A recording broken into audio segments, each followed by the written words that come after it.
Pues hoy vamos a comenzar, hermanos, con nuestro estudio y hoy vamos a empezar con Proverbios capítulo 4. ¿Ok? Proverbios capítulo 4. ¿Y saben algo, hermanos? Tú como padre, como abuelo, como cónyuge, como hermano o como sea el parentesco, si tú te preocupas que tu ser querido tenga sobre todas las cosas una buena salud, un buen trabajo, una buena escuela, una buena familia, etc.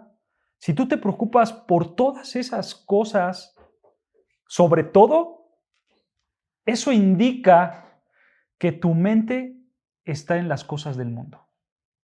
Eso indica que tu mente está en las cosas del mundo. Pero tú, si a ti te preocupa sobre todas las cosas el bienestar eterno de tu hijo, de tu nieto, de tu cónyuge, etc., y si tú reflejas esa preocupación para que vivan en Cristo y para su gloria sobre todas las cosas, entonces eso da evidencia que tú tienes una mente puesta en lo celestial. Esa es una realidad. Lo que tú deseas para tu ser querido, sobre todas las cosas, es lo que estás pensando. Obviamente, hermanos, no está mal preocuparte por el bienestar material de tus familiares, ni el bienestar familiar de ti mismo. Eso no está mal, no está mal preocuparte por las cosas materiales de este mundo. Lo que está mal es que tú consideres eso mayor que todo, ¿no es cierto? Que tú digas, el bienestar económico es lo más grande que mi hijo pueda tener. Ahí está el problema. El problema es que tú lo consideres lo más importante en la vida. Ese es realmente el problema. Porque la preocupación más grande de un cristiano para con su familia, ¿cuál debe de ser? Su vida espiritual, ¿no es cierto? Claro. Esa es la mayor preocupación que tú debes de tener para con tus hijos, nietos, primos, hermanos, etc. Esa es tu preocupación más grande, su bienestar, su vida espiritual. ¿Y sabes algo? El amor que agrada a Dios es el amor que se preocupa por las cosas espirituales. Ese es el amor que agrada a Dios. El amor que se preocupa por las cosas espirituales. ¿Y saben algo? Proverbios capítulo 4 nos muestra ese tipo de amor. Aquí en Proverbios capítulo 4 vamos a ver a un padre que le ruega a sus hijos para que ellos entiendan que lo más importante en la vida es entender y obedecer la palabra de Dios, con una expresión de fe y de arrepentimiento, por supuesto. Eso es lo que vamos a ver el día de hoy, ¿ok? Un padre que se preocupa por la vida espiritual de sus hijos. Así que acompáñame a Proverbios capítulo 4, Proverbios capítulo 4, y vamos a leer del versículo 1 al 9. Proverbios 4, versículo 1 al 9. ¿Ya lo tenemos? Proverbios capítulo 4, versículo 1, vean, dice así: oíd, hijos, la enseñanza de un padre, y estad atentos para que conozcáis cordura, porque os doy buena enseñanza. No desamparéis mi ley, porque yo también fui hijo de mi padre, delicado y único delante de mi madre. Y él me enseñaba y me decía: retenga tu corazón mis razones, guarda mis mandamientos y vivirás. Adquiere sabiduría, adquiere inteligencia. No te olvides ni te apartes de las razones de mi boca. No la dejes y ella te guardará. Ámala y te conservará. Sabiduría ante todo, adquiere sabiduría, y sobre todas tus posesiones adquiere inteligencia. Engrandécela y ella te engrandecerá. Ella te honrará cuando tú la hayas abrazado. Adorno de gracia dará tu cabeza, corona de hermosura te entregará. Vean, en todo esto, hermanos, en estos 9 versículos, lo que dice Salomón es esto: hijos, haz de la sabiduría la meta suprema de tu vida. Eso es lo que está diciendo Salomón. Que la sabiduría sea la meta más grande que tú tengas en tu vida. No las cosas materiales, sino la sabiduría. Ahora, vamos a analizar los versículos paso a paso. Vean, versículo 1 empieza con una palabra importante. Empieza con la palabra oíd. Esta palabra oíd es un imperativo, o sea, es un mandato. Es una palabra en forma de mandato. Salomón lo que está haciendo es decirle a su hijo en forma de orden: oíd, escucha, pon atención a esto, ¿ok? Pero vean, ¿a quién se refiere Salomón? ¿Oíd qué? Hijos. Nota que la palabra dice hijos en plural, ¿no? En los capítulos anteriores, Salomón solo se dirigía a un hijo, ¿no es cierto? Siempre estaba hijo, singular, hijo, hijo, hijo, ¿no es cierto? Pero ahora Salomón da estas palabras para todos sus hijos. Y él dice, hijos. Y vean cuál es el mandato, cuál es la orden. Dice, oíd, hijos, escucha, la enseñanza de un padre y estad atentos. Este es otro mandato, estad. Tienes que estar atento, escucha, para que conozcáis cordura o inteligencia. Para que conozcáis inteligencia. Recuerda, hermano, algo muy importante. Aquí la inteligencia no es la capacidad de aprender cosas y retener pura información. Aquí en términos bíblicos de Proverbios, en el contexto de Proverbios, la inteligencia es sabiduría. ¿Y qué es sabiduría? ¿Recuerdan? ¿Qué es la sabiduría? Exacto, esa es sabiduría. Conocer la palabra de Dios, aprender la palabra de Dios y ponerla por obra, o sea, obedecerla en nuestra vida diaria. Eso es tener sabiduría, eso es adquirir la sabiduría. Entonces, Salomón le dice, vean lo que dice Salomón, hijos, escuchen la sabiduría de un padre. Él los va a instruir. Eso es lo que está diciendo en otras palabras Salomón. Hijos, escuchen la sabiduría de un padre, porque ese padre los va a guiar, los va a instruir, ¿no es cierto? Ahora, versículo 2, vean, versículo 2.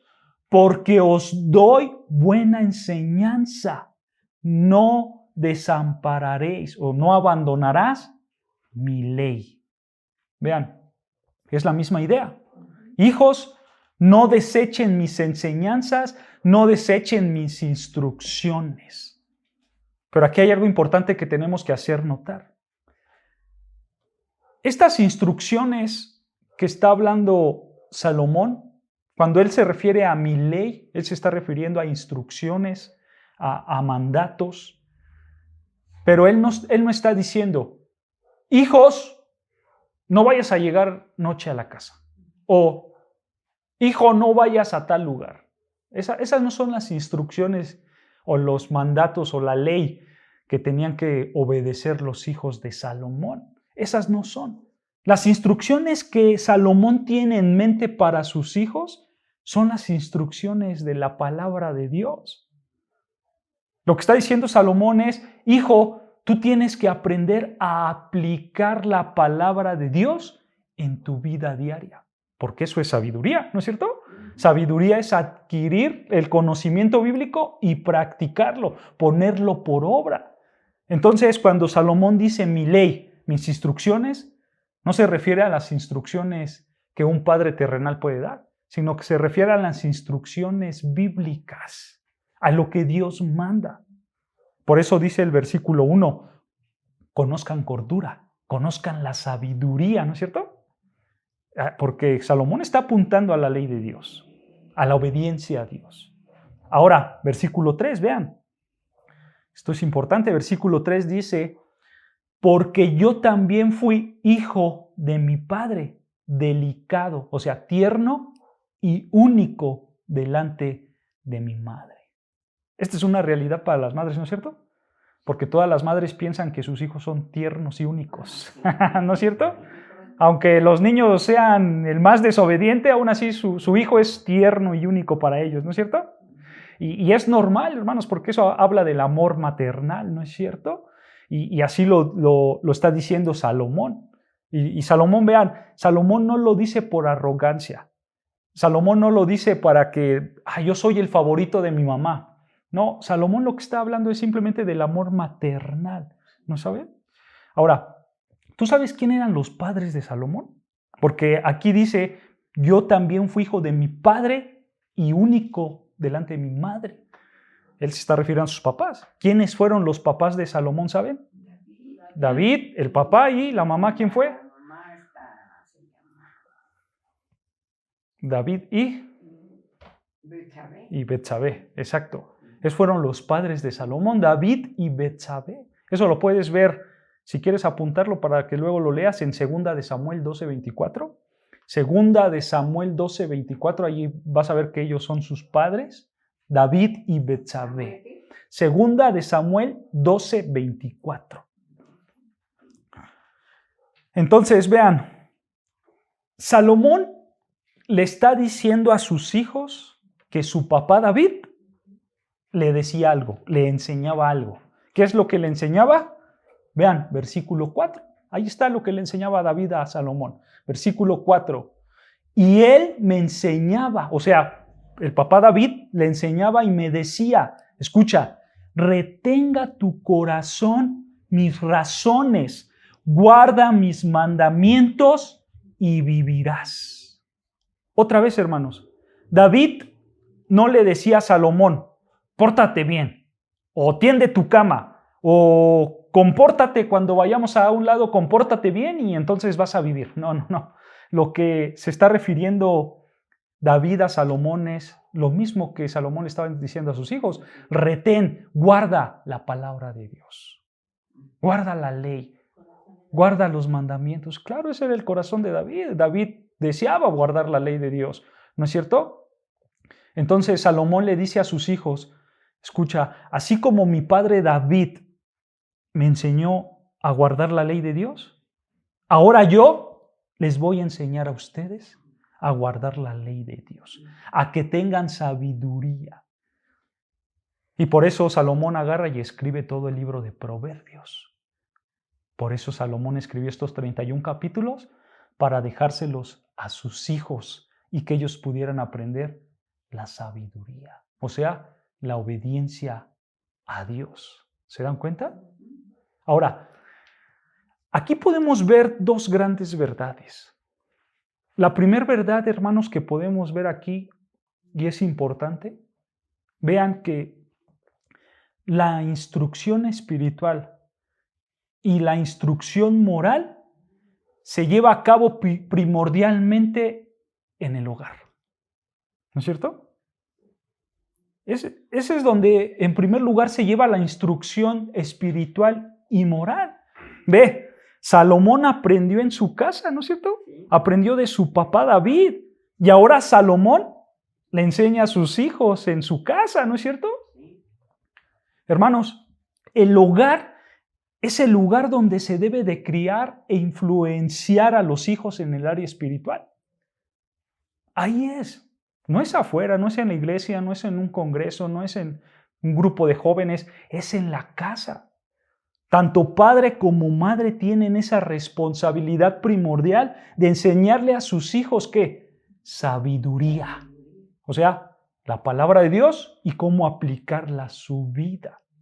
¿No es cierto? Tú debes de enseñar a tus hijos quién es Dios y cómo obedecerlo, cómo conocerlo.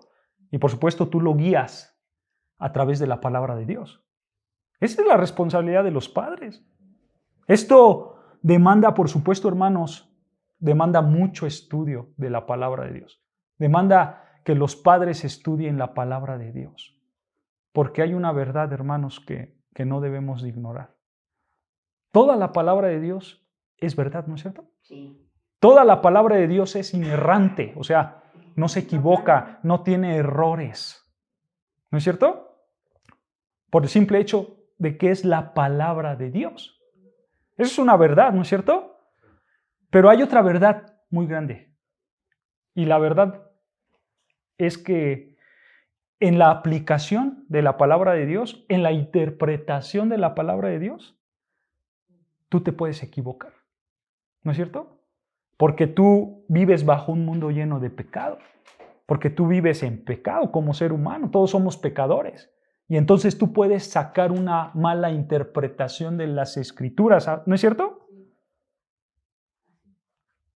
Por dar un ejemplo, hermanos, el papá le dice al hijo, hijo, la Biblia enseña el dominio propio. Es una verdad, ¿no es cierto? La Biblia enseña el dominio propio. Pero el papá agarra y le dice, por lo tanto, hijo, tienes que llegar a las 10 de la noche, más tardar, porque si llegas tarde vas a pecar. A ver, ¿el hijo peca si desobedece al padre? Sí, sí, porque está desobedeciendo al padre. Si el hijo desobedece al padre, peca, ¿no es cierto? Pero la Biblia dice que solo tienes hasta las 10 de la noche para llegar. Porque si llegas después de las 10, ¿pecas? ¿Eso dice la Biblia? No, no lo dice. Y ahí está el problema. Lo malinterpretas. Ahí es donde los papás tienen que tener cuidado de las enseñanzas y de las aplicaciones de la palabra de Dios. O sea, si es una realidad que si el hijo desobedece, peca.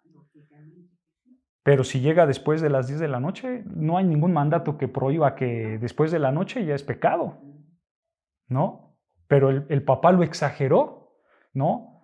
Y dijo, no tienes dominio propio, y entonces si llegas después de las 10 de la noche vas a pecar. Pero eso no dice la Biblia, ¿no es cierto?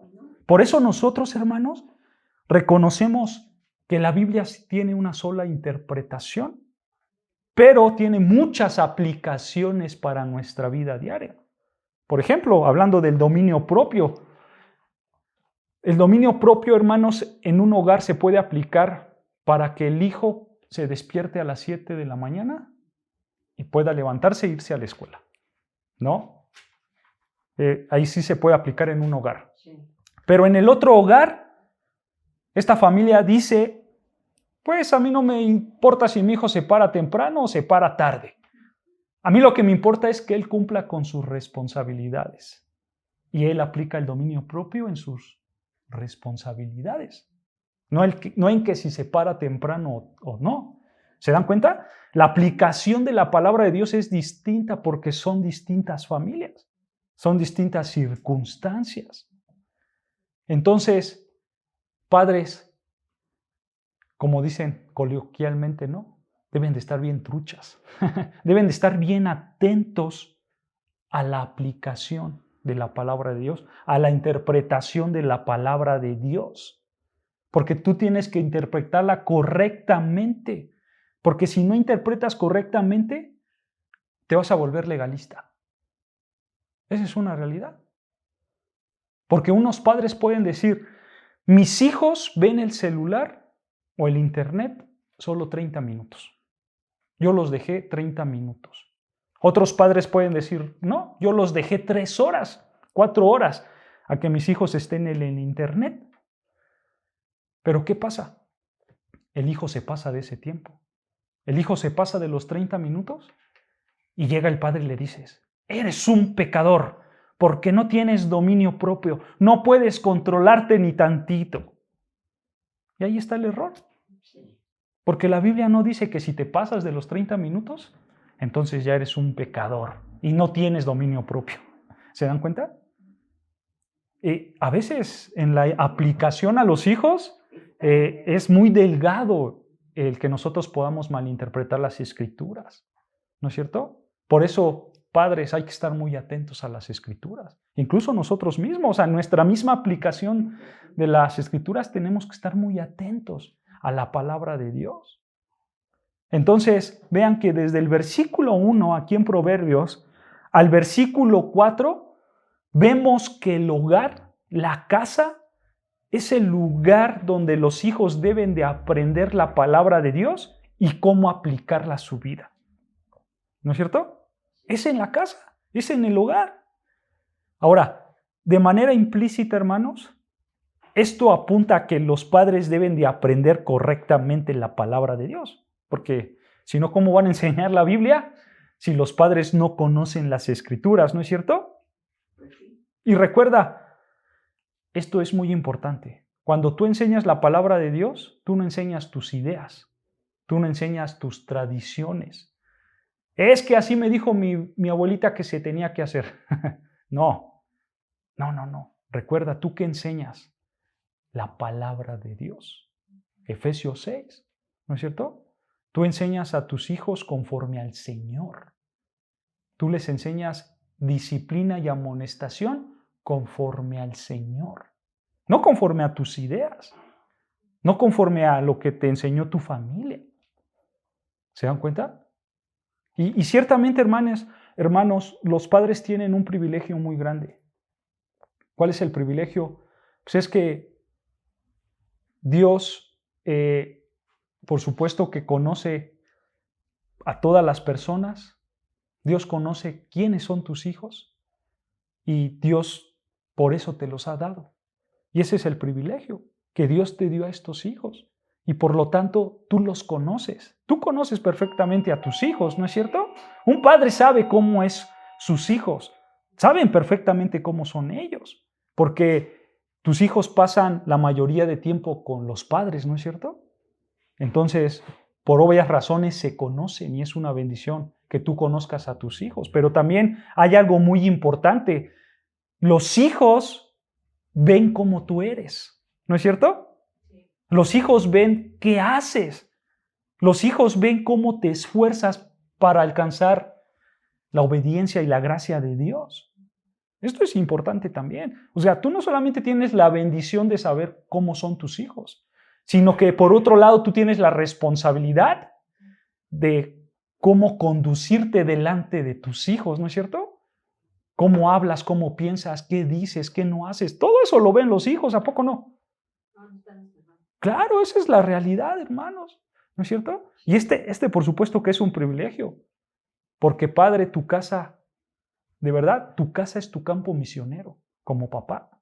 Y si Dios concede que tus hijos lleguen a los pies de Cristo, entonces tus hijos van a ser tus primeros discípulos. Esa es la realidad, porque tú los vas a empezar a guiar, a instruir, a enseñar, ¿no es cierto? Ahora, hermanos, entendemos que esto no es fácil. No es fácil instruir a los hijos, ¿o sí? Ustedes que son padres, ¿es fácil instruir a los hijos? No. Pero hay que hacerlo. Hay que hacerlo. Y hay que hacerlo como dijo Pablo a Timoteo.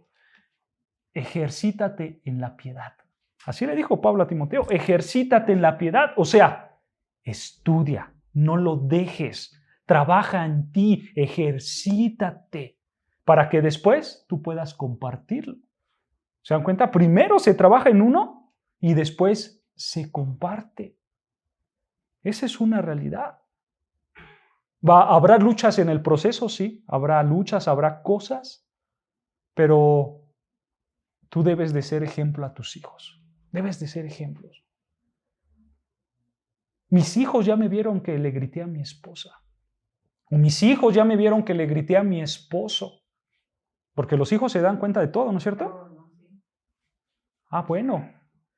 Entonces arrepiéntete, pide perdón a Dios. Y ahora que tus hijos te vean, cómo le pides perdón a tu esposa, a tu esposo, a tu hermano, a tu primo, etc. Porque ellos tienen que aprender la piedad también, ¿no es cierto?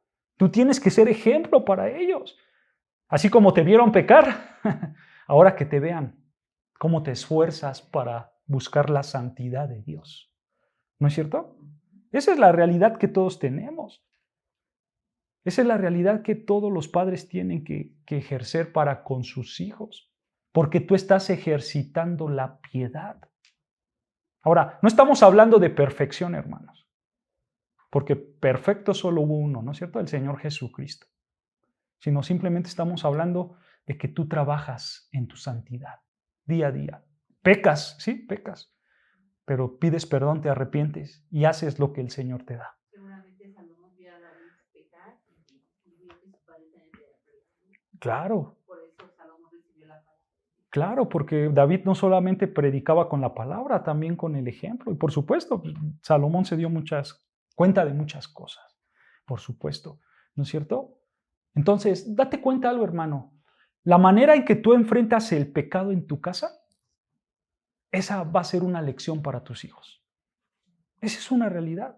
Y no solo para tus hijos, también para tu cónyuge o para los que te rodean. Va a ser una lección para ellos. No hay que aparentar fachadas y decir todo está bien. En la casa todo está bien. No, hermanos, lo volvemos a comentar. La realidad es otra, ¿no es cierto? La realidad es que las familias se dan cuenta de lo que está pasando, los hijos se dan cuenta, los cónyuges se dan cuenta de lo que pasa alrededor nuestro, ¿no es cierto? Quizá alguno de ustedes que son padres o abuelos digan, ¿cómo me hubiera gustado escuchar esto antes? Porque lo hubiera enseñado a mis hijos, ¿no es cierto? ¿Sabes algo? Aún no es tarde. Aún no es tarde. ¿Por qué? Porque Dios es soberano.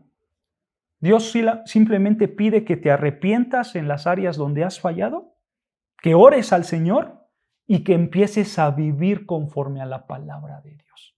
No importa si tus hijos ya son grandes.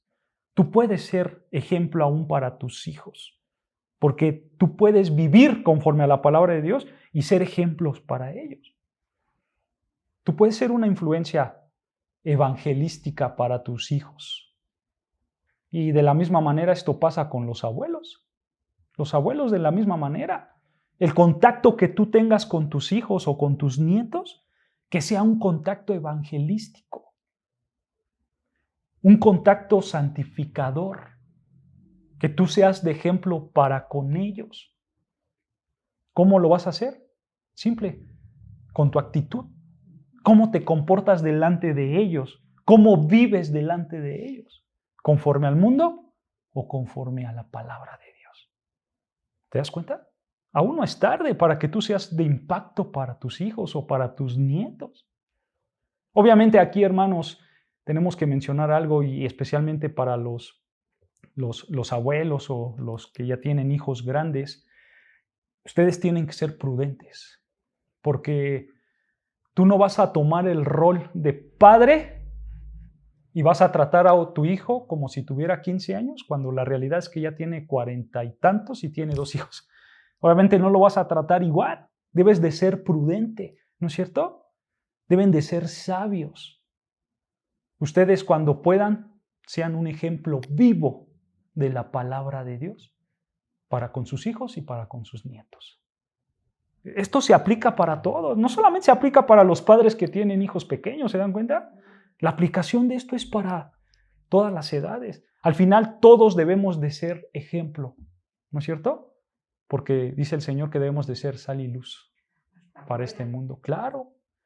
Entonces, vean, esto es lo que estamos viendo en los primeros 4 versículos de Proverbios 4. La instrucción espiritual, la instrucción moral se comienza desde la casa, se comienza desde el hogar. ¿Y sabes algo, hermano? Cuando tú haces esto, tú vas a crear, por así decirlo, un eslabón espiritual. Si tú instruyes en tu casa, tú vas a crear un eslabón espiritual. ¿Por qué? Porque tú le enseñas a tus hijos la palabra de Dios, ¿no es cierto? ¿Con cuál fin, con cuál propósito lo haces? Pues de que ellos lo aprendan, ¿no es cierto? Lo apliquen a sus vidas y en un futuro ellos puedan enseñárselo ¿a quién? A tus nietos, a sus hijos, ¿no es cierto? Y así vaya pasando estas enseñanzas de generación en generación. Claro, dense cuenta, hermanos, esto puede ser una gran bendición para tu familia. Y tú puedes comenzar con esa bendición, enseñándoles a tus hijos desde casa, para que esta cadena espiritual sea fuerte, sea fortalecida y así pase de generación en generación. ¿No es cierto? Y nosotros reconocemos que Dios es soberano.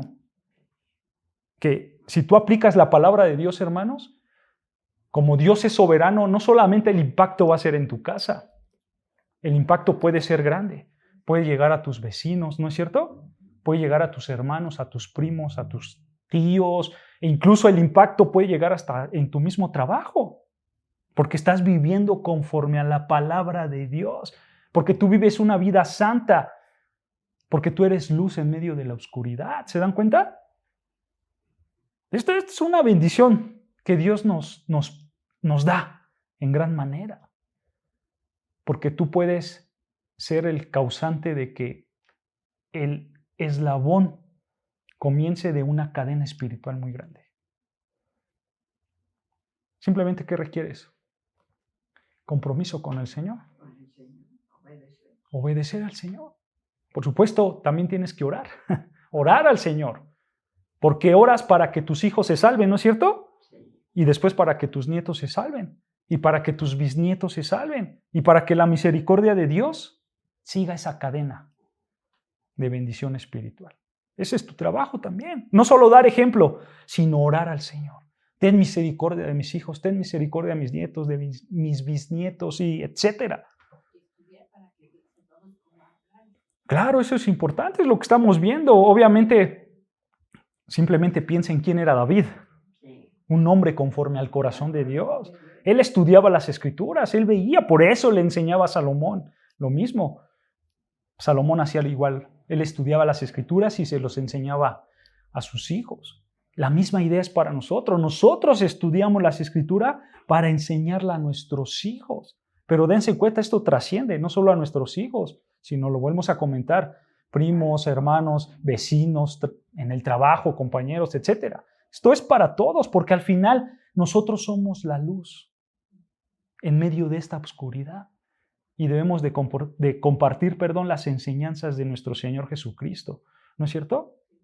Ahora, hay otra realidad que no tenemos que dejar pasar. Si una persona de nuestra familia no cree, pues obviamente se rompe el eslabón.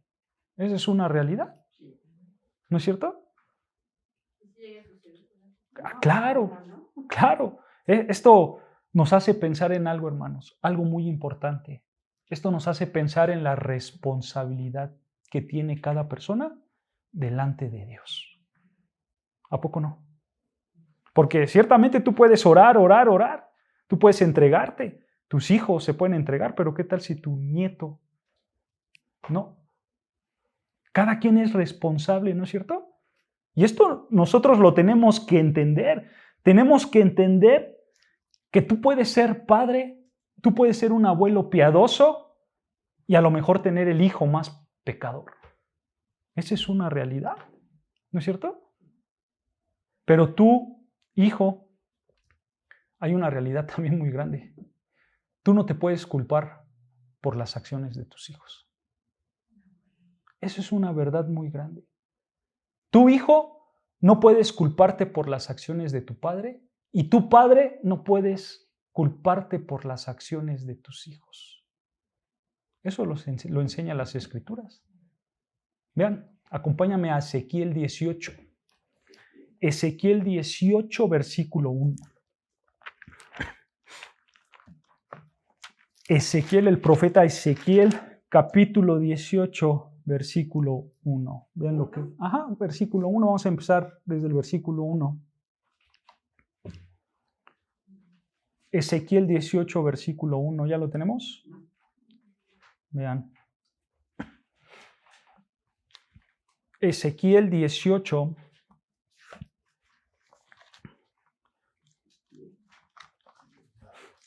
Ahí está Isaías, Jeremías, Ezequiel, para que lo ubiquen de volada.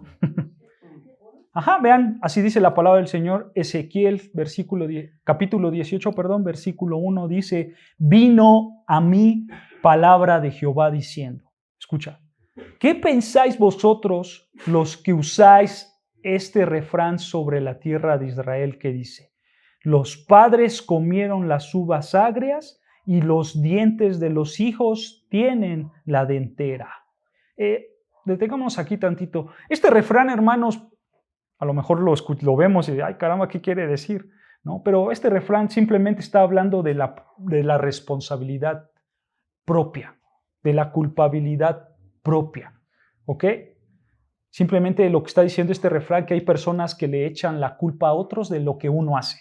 Eso es lo que está diciendo el refrán, esa es la idea. Que hay personas que le echan la culpa a otro de lo que tú haces.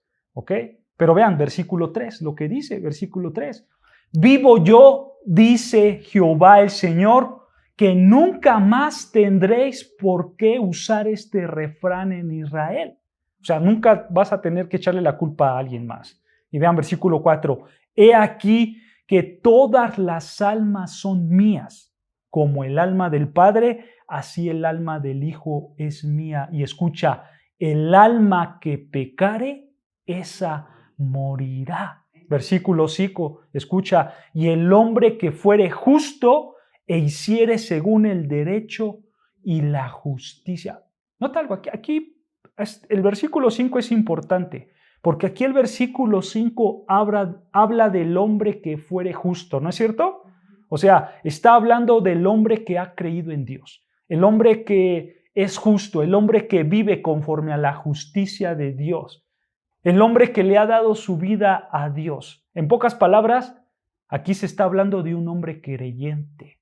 Ahora vean cómo es este hombre creyente. Vean cómo este hombre creyente refleja su fe. Versículo 6, vean.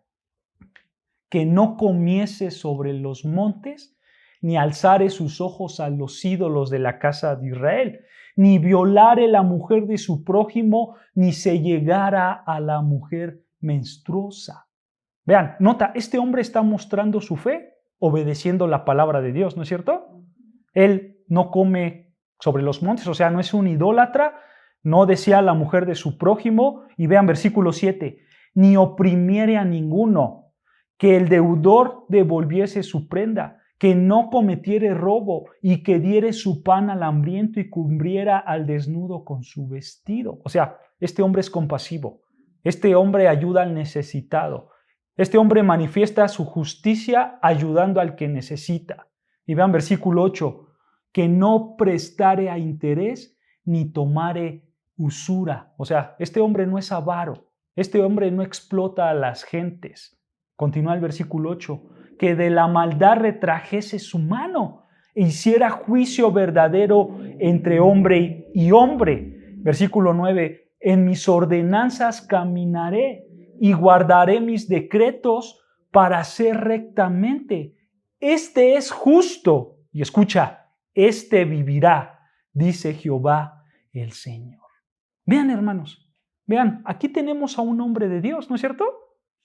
Un hombre que se esfuerza por obedecer la palabra de Dios, un hombre que se arrepintió de sus pecados y que creyó en la promesa del Mesías que iba a venir. Y decimos del Mesías que iba a venir, hermanos, porque en el contexto estamos en el Antiguo Testamento, ¿no es cierto? Atrás de la cruz. Entonces ellos creían en el Mesías prometido, ¿no es cierto? Y a este hombre le pasó como a Abraham. ¿Recuerdan? Abraham, que él creyó y le fue contado por justicia. Él creyó en el Mesías y le fue contado por justicia, porque esa justicia se le imputó, esa justicia se le fue dada por parte de Dios para que ahora él fuera un hombre justo delante de Dios. A este hombre nos estamos refiriendo, un verdadero creyente de Dios. Ahora, ¿ustedes creen que este hombre justo le enseñó la palabra de Dios a sus hijos? Sí. Por supuesto que sí, pues es justo, es íntegro, ¿no es cierto? Es un hombre que quiere el bienestar para sus hijos, entonces lo más obvio es que les enseñó la palabra de Dios, ¿no es cierto? Pero vean, versículo 10. Vean lo que pasó. Versículo 10. Mas si engendrare hijo ladrón, derramador de sangre, o que haga alguna cosa de estas, y que no haga las otras, sino que comiese sobre los montes o violare la mujer de su prójimo. Al pobre y al menesteroso oprimiré. Cometeré robos, no devolveré la prenda, o alzaré sus ojos a los ídolos, hiciere abominaciones. Escucha, prestaré a interés y tomaré usura. Nota, este hombre que es el hijo del justo es un ladrón, un avaro, un corrupto y no tiene compasión, ¿no es cierto?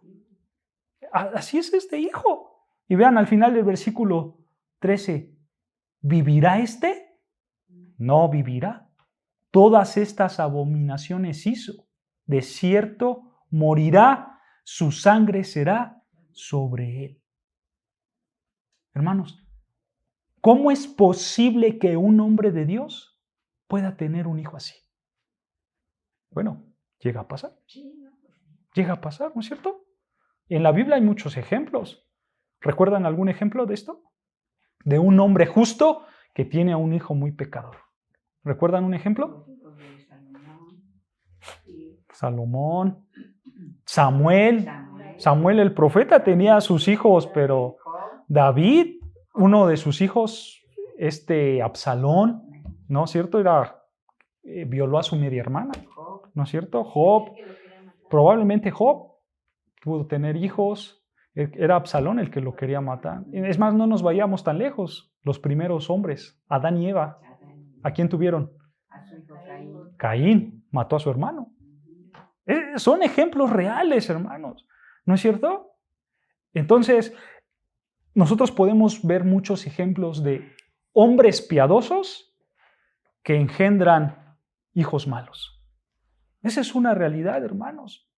Pero ahora nota, versículo 14. Seguimos avanzando, versículo 14. Nota, pero si ¿quién es este? Es el hijo malo. Si este hijo malo engendrare hijo, escucha, el cual viere todos los pecados que hizo su padre, y viéndolos no hiciere según ellos, no comiere sobre los montes, ni alzare sus ojos a los ídolos de la casa de Israel, la mujer de su prójimo no violare. Nota algo importante, nota que este hijo, ¿como quién es? ¿Es como el padre? No, es como el abuelo, ¿no es cierto? Este hijo es como el abuelo justo. Y vean versículo 16.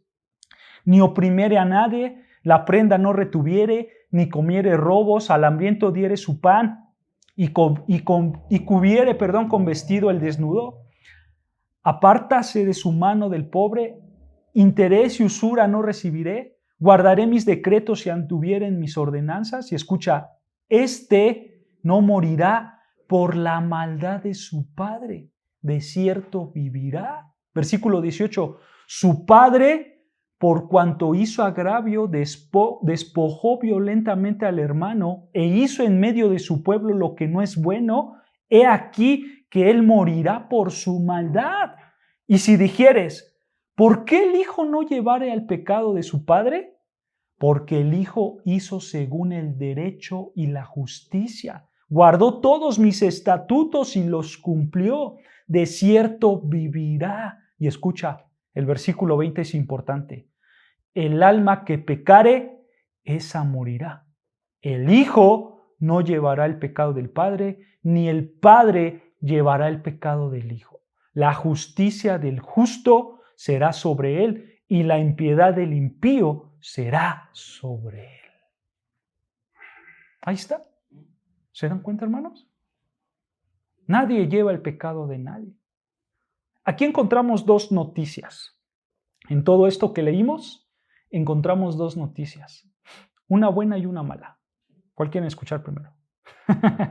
La mala. La mala es que si tú eres un hijo o una hija de Dios, tú no le puedes transferir tu salvación a tus hijos. Es una mala noticia. Porque nosotros que quisiéramos transferirle parte de nuestra salvación a nuestros hijos, ¿no es cierto? Pero no puedes hacerlo. Tú no puedes decir, Dios, de toda mi obediencia, de todo mi amor a ti, yo le voy a dar tantito a mi hijo para que florezca. No se puede. No pasa, es imposible. Nos gustaría que fuera así, ¿No es cierto? Nos gustaría que nuestros hijos, si los vemos rebeldes, pues les pasáramos un poco de nuestro conocimiento de Dios, de nuestra creencia de Dios, para que ellos puedan creer, ¿no es cierto? Para que ellos puedan ser salvos. Pero no hay manera. Esa es la triste noticia. No hay manera. Ahora, la noticia buena, ¿cuál es? La noticia buena, hermanos, es que si tú vienes de una familia llena de pecado, tú no estás condenado a esa familia de malos. No estás condenado. Esta idea bíblica, hermanos, que vemos aquí, esta idea realmente destroza por completo a la idea de la psicología. Porque los psicólogos, hermanos, ellos te analizan y dicen, híjoles, tú vienes de una familia bien disfuncional, pobrecito de ti. Por eso eres como eres. Por eso explica cómo te comportas, porque tu familia es bien disfuncional. ¿No es así? Por supuesto, sí traes hábitos malos, sí traes hábitos pecaminosos, pero eso no te condena a una vida de perdición, porque tú puedes arrepentirte y encontrar la salvación en Cristo Jesús, ¿no es cierto? Claro, porque de eso está hablando Ezequiel, de las decisiones propias, ¿no es cierto? Porque es una realidad, cuando tú pones la fe en Cristo, Él te va a regenerar. Y como dice las Escrituras, nueva criatura eres. Las cosas viejas pasaron, he aquí, todas son hechas nuevas.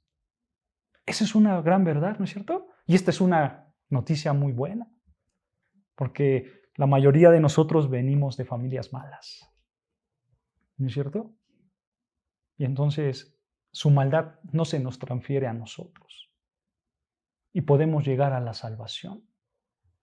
Ahora, aplicando esto a los padres, tu padre eres creyente, tú le dices a tus hijos, hijo, ven a los pies de Cristo, ven, busca a Dios, porque yo lo he buscado, porque yo lo he encontrado y yo veo que es bueno.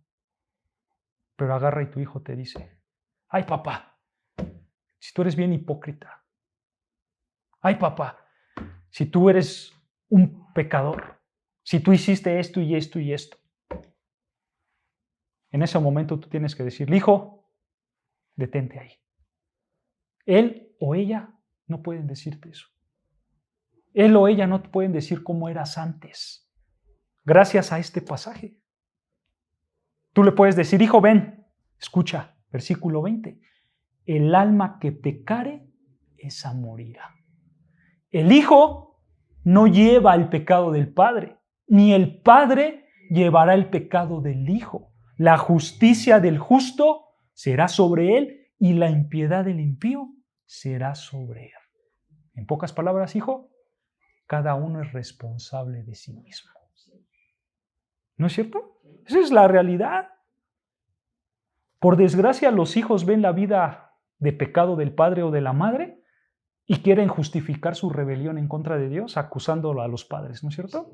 Es que tú eras así, así y así, y por eso yo soy así. Y Dios dice, momento, yo voy a juzgar a uno por separado. A mí no me importa lo que hizo el padre, a mí no me importa lo que hizo el hijo, a mí lo que me importa es tú como persona, ¿qué haces delante de Dios? ¿Qué haces delante de mí? ¿No es cierto? Pero por desgracia los hijos se quieren salir con las suyas, ¿no es cierto? Hay una realidad que no tenemos que negar, hermanos. La realidad es que pecamos, ¿no es cierto? Dios sabe que no somos perfectos, pero un hijo no puede justificarse con los pecados de su padre, con los errores de sus padres o de su madre. O también decir, voy a pecar y por medio de mi padre y madre que son cristianos ya tengo la salvación. Claro, no se puede. No se puede engañar a sí mismo. Porque mi padre o porque mi abuelo fue cristiano, ahora mi padre es cristiano, entonces yo voy a ser salvo. No, así no funciona. La salvación no se puede transferir. Cada quien es responsable. Y hay algo muy importante que tienen que saber los padres y las madres. Y es que tu padre, tu madre, tú no digas, mi hijo está así por mi culpa. No lo digas. Quizá en un momento de tu vida sí pecaste y probablemente eso llegó a influenciar algo de la vida de tu hijo. Y si fue así, pides perdón. Pide perdón a Dios, arrepiéntete, deja tu pecado. Pero al final de todo, el que escoge pecar es la persona que pecó. ¿No es cierto? Esa es la realidad.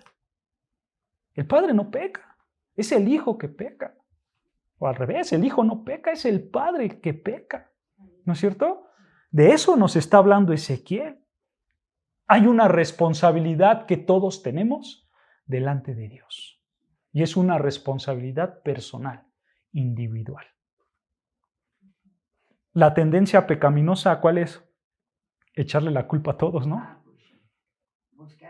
Claro, claro. Y eso está desde siempre. Eso pasó con los primeros hombres. ¿Recuerdan a Adán y a Eva? Ellos pecan, Dios se le aparece a Adán y le dice, ¿qué pasó, Adán? Y le contesta a Adán, la mujer que tú me diste fue la que me dio el fruto, echándole la culpa a los demás, en lugar de que él dijera, sí, cierto, fue mi error, yo pequé en contra ti. Pero la realidad es que todos somos así, todos tratamos de echarle la culpa a los demás, ¿no? Preferimos que él sea el culpable y que yo no sea el culpable, ¿no es cierto?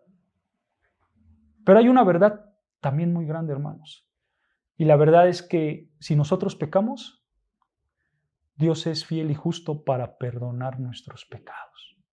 No importa el pecado que cometas, Dios puede salvarnos. Él salvó a Rahab. ¿Quién era Rahab? Una prostituta. Él salvó a Abraham. ¿De dónde venía Abraham? De una familia de idólatras. ¿No es cierto? A Ruth. ¿No es cierto? A Pablo. ¿Quién era Pablo?